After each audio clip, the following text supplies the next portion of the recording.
ইউনুস সব পালাইয়া গেছে, এই যে কথাটা বলতেছেন, দেশে ছিল বিদেশে পালাইয়া গেছে, ঠিক আছে, আর আসবেন বা আর আসবে, দেশে আসলেও কিন্তু উনি পলাতক।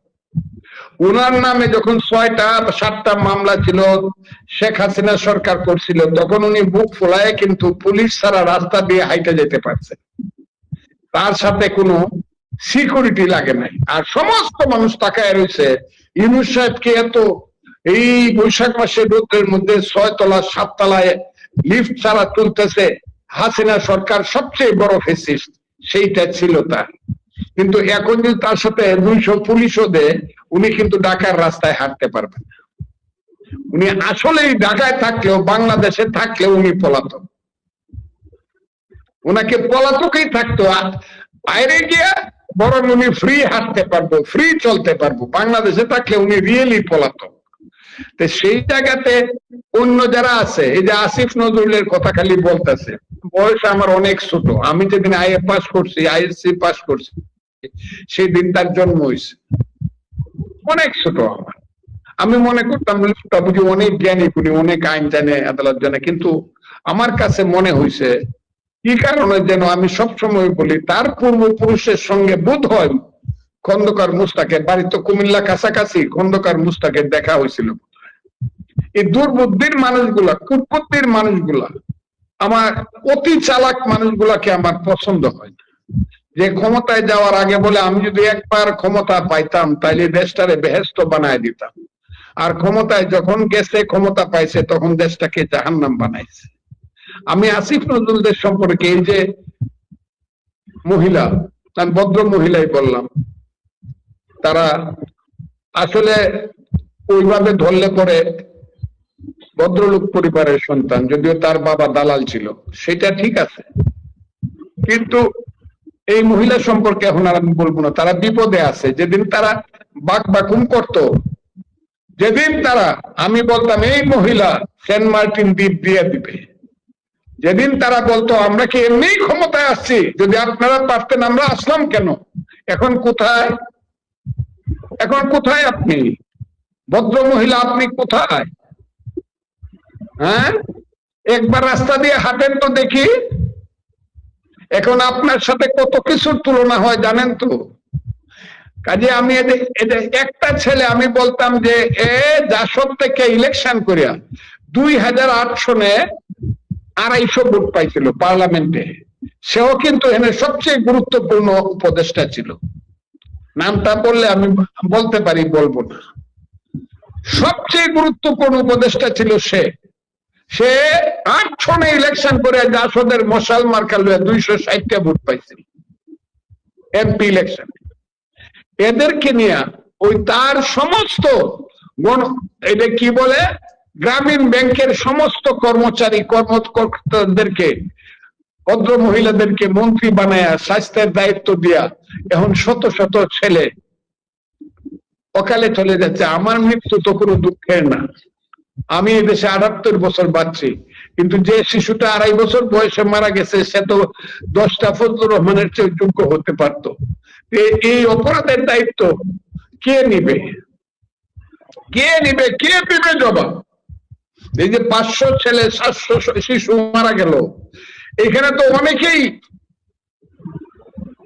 মহামানব হইতে পারতো, এই জবাবটা কে দিবে? আমি তো জবাবটা চাই, এবং আমার সরকারের কাছে আমি বলবো দয়া করে এটা তদন্ত করেন, সঠিক সময়ে সঠিক কাজটি কেন শিশুদের জন্য করা হয় নাই।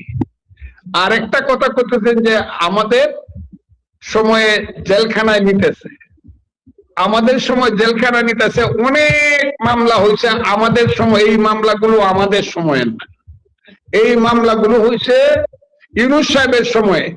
শেখ হাসিনা ওয়াদুল কাদের আসামি, দেখা গেল পটুয়াখালী একটা কেসে এখানে সুনামগঞ্জের 15 জনরে আবার আসামি করে দিছে তাদের সাথে। এইসব ভুয়া মামলা টিকবে না, এটা আগের সরকারও বইলা গেছে, এখনো সরকারও বলে, কিন্তু আমার অনুরোধ হলো আমার সরকারের প্রতি, আমার ধারণা যে মামলাগুলা ভুয়া, এই মামলাগুলা বাদ দেওয়া উচিত, আর সঠিক মামলাগুলো নিয়ে দ্রুত তদন্তের মাধ্যমে এটা ট্রায়ালে নিয়ে আসা উচিত। এইভাবে বছরের পর বছর ভুয়া মামলা দিয়ে মানুষকে নির্যাতন করলে পরে এটা কিন্তু ওই যে আমি বারবার এক একটা কথা কই, every action must have its equal and opposite reaction. তবে এইটাও সত্য, বিএনপির কর্মীদের নামে কিন্তু লাখ লাখ কর্মীর নামেও কিন্তু হাজার হাজার ভুয়া মামলা করছে হাসিনা সরকার। এইটাও তারা ঠিক করে না, তারা মাপ চাও, তারা মাপ চায় না করে। আওয়ামী লীগ একটি রাজনৈতিক দল, তার একটা ইতিহাস আছে, তার একটা আদর্শ আছে বা ছিল। আওয়ামী লীগের নেতৃত্ব চরমভাবে ফেল করছে, ভুল করছে। গত 15 বছরে আওয়ামী লীগের নেতৃত্ব এই দেশের গণতান্ত্রিক ব্যবস্থাকে ধ্বংস করেছিল। তারাও সেই অহংকারে, আত্মহমিকায় ভুগছিল যে তারা বুঝি শক্তি দিয়ে সবকিছুকে উতরিয়ে যেতে পারবে। কিন্তু সেই শক্তি একটা পর্যায়ে এসে, যেহেতু শক্তিটা ছিল অন্যায় অপরাধের শক্তি, নির্বাচন না দেওয়ার শক্তি, মানুষকে গণতন্ত্র থেকে বঞ্চিত করার শক্তি, মানুষের অধিকার থেকে বঞ্চিত করার শক্তি তারা প্রদর্শন করেছিল। এক সময় মানুষ ঘুরে দাঁড়িয়েছে। আপনি বলবেন 5ই আগস্টে কি মানুষ সঠিকভাবে ঘুরে দাঁড়িয়েছে? আমি বলবো হ্যাঁ, মানুষ সঠিকভাবেই বুঝে ঘুরে দাঁড়িয়েছিল গণতন্ত্রের আন্দোলন করার জন্য, যে হাসিনা সরকার চলে যাবে, ভোট হবে, ভোটে যারা নির্বাচিত হবে তারা এই দেশের দায়িত্ব পালন করবে, এবং হাসিনা সরকার এবং তার লোকজন হাইব্রিডরা যারা এই দেশের মানুষকে অত্যাচার অবিচার করছে, যদি প্রতিষ্ঠিত হয় এবং প্রমাণিত হয়, বিচার তাদের বিরুদ্ধে হবে। কিন্তু যে কাজটা হচ্ছে সেটা আমরা সবাই মনে করতে চাইলো, মানে অবুঝ মানুষেরা মনে করতে চাইলো আওয়ামী লীগ আর ফিরে আসবে না। It is not a fact, Awami League ফিরে আসবে। যখনই আপনি মুক্তিযুদ্ধের কথা বলবেন, আওয়ামী লীগের নেতৃত্বের ভুল আছে, তাদেরকে, তারা হয়তো বা পলিটিক্সে কোনোদিন আসতে পারবে না, কিন্তু মুক্তিযুদ্ধের পক্ষে যারা কাজ করবে সেই ফুল দাঁড়াবে। এখানে কিন্তু একটা গ্যাপ আছে, গ্যাপটা কিন্তু গত ইলেকশনও ছিল। আমি এমন কথা বলি যে কথাটা 2 দিন পরে সবাই বলবে, এখন সবাই বলবে ফজলুর রহমান বললো কি। গ্যাপটা কি জানেন? আমরা কিন্তু আমাদের মনের অজান্তে আমরা কিন্তু স্বাধীনতা বিরোধী শক্তিকে এই দেশে আমাদের সেকেন্ড পাওয়ার করে দিচ্ছি।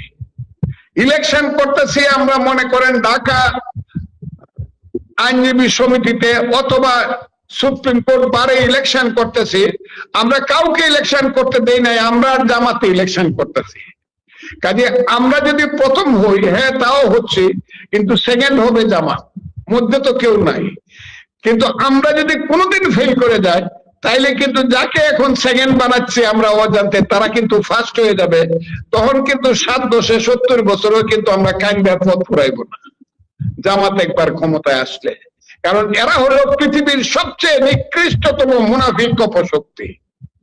জামাত পৃথিবীর সবচেয়ে নিকৃষ্টতম মুনাফিক অপশক্তি। এরা যদি একবার ক্ষমতা আসতে পারে, মাসে যা করছে 90 বছর তারা এটা করে ছাড়বে।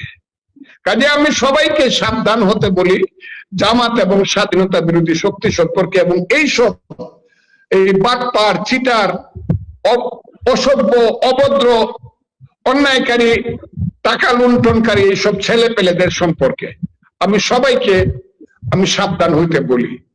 আমি বলতে চাই যে এই দেশে ধরেন এমপি ইলেকশন গেছে গা, সেকেন্ড পার্টি কোনটা? 33% ভোট পাইছে জামাত জোট। আমি কিন্তু এটা বলছি, পার্লামেন্টেই বলছি। আমি আমাদের নেতা জনাব তারেক রহমান সাহেবের সামনে, পার্লামেন্টে 18 কোটি মানুষের সামনে বলছি, যদি আওয়ামী লীগ থাকতো অথবা আওয়ামী লীগ না হইয়া মধ্যে একটা শক্তি যদি ইলেকশন করতে পারতো, জামাত কি 33% ভোট পাইতো? এখন কিন্তু জামাত 33% ভোট পাইছে। যে জামাতের ভোট ছিল 6%, সেটাকে কিন্তু আমরা ইচ্ছা করে তাদেরকে 33% দিছি। এই শক্তিতেই এখন জামাতের আমির বলে হাসিনাকে ফেলতে 36 দিন লাগছে, তারেক রহমান 36 ঘন্টার মধ্যে পালায়া যায়। গোলাম পারওয়াররা এই কথা বলতে সাহস পায় কেন? তারা দেখতেছে বাবা আমরা তো 70টা সিট পাইয়া ফেলছি, আর বাচ্চা কাচ্চাকে নিয়ে 76টা সিট আমরা পাইয়া ফেলছি, পার্লামেন্ট সিট। কাজে আমরা ইচ্ছা করলেই ফেলে দিতে পারবো। কিন্তু এই ভোটটা যদি তৃতীয় শক্তি থাকতো, তাইলে জামাত কিন্তু ওই 10 বা 15-র মধ্যে আটকে যেত। এই জায়গাতে কিন্তু আমার মনে হচ্ছে একটা মস্ত বড় গেপ থেকে যাচ্ছে রাজনীতির। আমরা ইচ্ছাকৃতভাবে অপশক্তিকে এইখানে সুযোগ করে দিচ্ছি কিনা, এটা আমার মনে কিন্তু প্রশ্ন আছে। যেমন ধরেন ঢাকা সিটি কর্পোরেশনের ইলেকশন, আমার দক্ষিণে মনে করেন একজন বিএনপি দাঁড়াইলো, এখন সালাম সাহেব আছে, হয়তো বা ইশাক আছে, দুইজনের যে কোনো একজন বিএনপি থেকে দাঁড়াইলো। আর এইসব ছেলে পেলেদের একজন কি কি নাম ডাকছে বিপি, এরপরে আরো কে কে দু একজন, ওই যে আসিফ বুয়া, এরা দাঁড়াইতে চায়। এরা কোন সাহসে দাঁড়ায়? একমাত্র সাহস হইল যে আমরা ফেল করলেও সেকেন্ড পার্টি হোক, কারণ মধ্যে তো আর কেউ নাই। কিন্তু এখানে যদি মধ্যে কোনো শক্তি ইলেকশন করতে পারে, তারা তৃতীয় নম্বরে যাইবো যে এদের জামানত বাঁচবে না। কিন্তু এদেরকে যদি সুযোগ দেওয়া হয়, মধ্যে কোনো শক্তি না থাকে, তাইলে এরা কিন্তু কন্টেস্ট করবে এবং বিপজ্জনক অবস্থায় বিভিন্ন মিউনিসিপ্যালিটি ইলেকশন আমাদেরকে পড়তে হবে এবং লোকাল ইলেকশন। কথাটা কি আপনার ধরেন উপজেলা ইলেকশনে একজন দাঁড়ালো বিএনপি আর একজন জামাত, তখন তো মানুষ দুই ভাগে ভোট দেব, আর তো মানুষের কোনো চয়েস নাই। এই যে মানুষকে আমরা চয়েস নাই অবস্থায় নিয়ে যাচ্ছি, এইটা কিন্তু আমাদের রাজনীতির একটা, আমার মনে হচ্ছে রাজনীতির কৌশলের পুরো ত্রুটি থেকে যাচ্ছে বলে আমি মনে করি। ফ্রি ছাড়েন, যারা ইলেকশন করেন, আওয়ামী লীগের যদি কেউ দুষ্ট লোক থাকে, যার নামে মামলা আছে তারা ধরে জেলখানায় নিয়ে যান, কিন্তু যার নামে মামলা সে দাঁড়াইতে চায় তাকে সুযোগ দেয়া দেন। লোকাল গভর্নমেন্টে যদি কেউ দাঁড়াইতে চায় দাঁড়াবে, তখন দেখবেন এই জামাতের অবস্থা কি দাঁড়ায়। কিন্তু এখন যদি আপনি তাকে সুযোগ দেন এককভাবে ইলেকশন করার বিএনপি আর জামাত, তাইলে কিন্তু এই যে ওই যে বাকবাকুম যে ডাকটা, এটা কিন্তু জামাতের থাকিয়া যাবে। কারণ তারা মনে করবে আচ্ছা বিএনপি পাস করলো, আমি তো সেকেন্ড পার্টি। এ হলো অবস্থাটা। এই জায়গাটা আমাদের গ্যাপ থেকে যাচ্ছে। কাউকে আপনি নিষিদ্ধ করে, এখন তো বুঝতেছেন নিষিদ্ধ করে খুব বেশি দিন রাখা যাবে না, কারণ নিষিদ্ধটা সারা পৃথিবী চায় না। আমেরিকা চায় না, ইন্ডিয়া চায় না, কেউই চায় না পৃথিবীর যে একটা দল নিষিদ্ধ থাক। দল নিষেধ, মুসলিম লীগকে তো নিষিদ্ধ করতে হয় নাই। মুসলিম লীগের স্বাধীনতার পরে 69 সনে মুসলিম লীগ ইলেকশন করছে, সেখানে সবুর খান সহ কয়েকটা সিট পাইছিল। কিন্তু এখন যদি মুসলিম লীগ এইসব জনগণকে আব্বাজান রাখে, হারিকেন মার্কায় কিন্তু কেউ ভোট দেবে না। ভোটের মাধ্যমে আওয়ামী লীগকে বিশ্বাস করলেন যে তারা এই করছে, কিন্তু আপনি যদি তাকে যদি নিষেধের মাধ্যমে তাকে রাজনীতি করতে না দেন আইনের মাধ্যমে, তাইলে কিন্তু তার প্রতি মানুষের আকর্ষণ বাড়বে। যেমন নিষিদ্ধ জিনিসের প্রতি মানুষের আকর্ষণটা বেশি থাকে। এইটা আমাদের প্রথম থেকে মুসলমানদের বেলায় শুরু হয়েছে। আদমকে বলছিল যে তুমি যেখানেই যাও, আল্লাহ বলছিল তুমি ওই কর্ণে যাও না, ওই চতুষ্কোণের দিকে তুমি যাও না। কিন্তু এটার প্রতি অ্যাট্রাকশন হলো তার স্ত্রী। আমাদের প্রথম উনি তার স্বামীকে বুঝাতে লাগলেন ওখানে কি আছে দেখুন লাগতো, ওইটা দেখতে গিয়ে কিন্তু বিপদে পড়ল। কাজে আপনি যাকে বন্ধ করে রাখবেন তার প্রতি কিন্তু মানুষের আকর্ষণ থাকবে। 10 বছর 15 বছর পরে যে ছেলেটির বয়স এখন 5 বছর, তার বয়স কিন্তু 20 বছর হবে।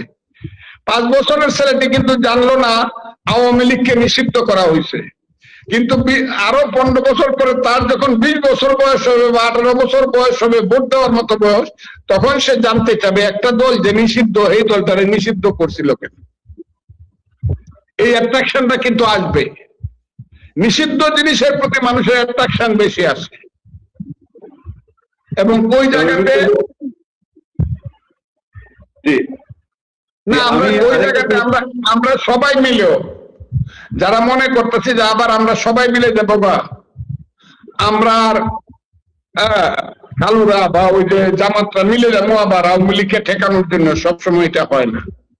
কারণ জামাতের যে গোবরের রূপ, এরা যে মানুষ না। এখন যদি একজন আইসা বলে যে তোমার 10 কেজি দুধ আছে আর আমার কাছে 250 গ্রাম গোবর আছে, কথাটা আমি সবসময় বলি চলো মিলেমিশে খাই, দুধের মাঝে একটু গোবর মিশাও, আমরা সবাই মিলে খাই, খাবেন? জামাতের চরিত্রটা কিন্তু প্রকাশিত। এখন আমাদের নেতারা চেষ্টা করলেও কিন্তু আর জামাতের সাথে সবটা মিলাইতে পারবো না কিন্তু বিএনপি কে, এটা মনে রাখেন। জায়গাটা কিন্তু যেমন শামসুজ্জামান নূর সাহেবের মতো লোক টেবিল ছাপড়ায় বলছে এই রাজাকারের বাচ্চারা ৭১ শুনলেই জ্বলে। আপনি দেখছেন বোধহয় ঘটনাটা। এই কথাটা আমি বলার কারণে আমি কিন্তু এমন ভাবে বলি নাই। আপনার তো আমরা তো রাত সাক্ষী, আপনার সেই যুদ্ধের রাত সাক্ষী, আমরা সেটা প্রত্যক্ষদর্শী। তো আমার বাসায় যেদিন আমাকে সাসপেন্ড করা হয় সেই মুহূর্তে তুমি বৈশা ছিলে আমার বাসায়। তুমি আমাকে খবর দিলা যে আপনাকে 3 মাসের জন্য সাসপেন্ড করছে, তুমি খবরটা দিলা আমাকে। আমি খুব অবাক হয়েছিলাম, খুব অবাক হয়েছিলাম। কিন্তু আজকে যে কথার জন্য আমাকে সাসপেন্ড করা হয়েছিল ওইটা এখন সামান্য কথা, 2 এ 2 4, 2 দুগুণে 4, এটা এখন সামান্য কথা হয়ে গেছে। এখন এর চেয়ে বহু বেশি কথা বিএনপির যারা আজকের প্রজন্ম বা আগের প্রজন্ম মুক্তিযুদ্ধ ছিল তারা কয়। এখন মন্ত্রিসভার সদস্যরা পার্লামেন্টে দাঁড়ায় কয় এই এরপরের বাংলাদেশ আমি কইলাম না, আমি খালি এবং এই দেশে একটা রাজনৈতিক যুদ্ধ হবে। সেই যুদ্ধটা যদি জামাত যদি বুদ্ধিমান হয় সেই যুদ্ধটাকে ভিন্ন খাতে প্রবাহিত করবে না। কারণ আমি জানি তাদের কাছে অস্ত্র আছে, তাদের কাছে অর্থ আছে, তাদের ছেলেরা সমস্ত থানাগুলা লুট করছে। তারা মনে করবে যে সশস্ত্র ভাবে আমাদেরকে বা মানুষকে মোকাবেলা করবে, বুদ্ধিমান হইলে এটা তারা করবে না। তাহলে কিন্তু এদেশে যুদ্ধটা কিন্তু কঠিন যুদ্ধ হবে এবং তারা ধ্বংস হয়ে যাবে। ওই যে আমি বলছি বাংলায় শুধু কোকিল, এদেশের জঙ্গলে শুধু কোকিল ডাকে না, এদেশের জঙ্গলে রয়্যাল বেঙ্গল টাইগারও ডাকে। যতদিন রয়্যাল বেঙ্গল টাইগার থাকবে মুক্তিযুদ্ধ জিতবে, রাজাকার হারবে। এইটা যদি জামাতরা মনে রাখে তাহলে তারা এই দেশে বাচ্চা টেচ্চা থাকতে পারবো। আর যদি স্বপ্ন দেখে এই দেশে